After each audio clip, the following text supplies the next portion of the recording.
ថ្ងៃទី29 ខែតុលា ឆ្នាំ2025 ការវិភាគតារាងប្រចាំថ្ងៃរបស់កូដ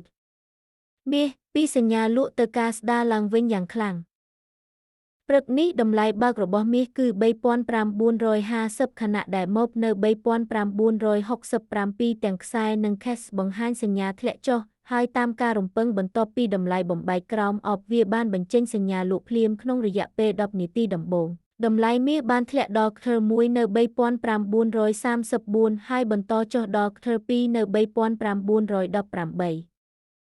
បន្ទាប់មកតម្លៃបានស្ដារឡើងវិញដោយឡើងដល់ម៉ូបដែលស្របជាមួយខ្ទិល1ហើយទាំងពីរបានបញ្ចប់ដោយជោគជ័យឥឡូវនេះតម្លៃកំពុងព្យាយាមរក្សានៅលើម៉ូបហើយបើ Momentum បន្តវាអាចឡើងដល់ខេស 3,982 ដែលស្របជាមួយខ្ទិល2នៅ 3,981 ដែលជាតំបន់ប្រឆាំងសំខាន់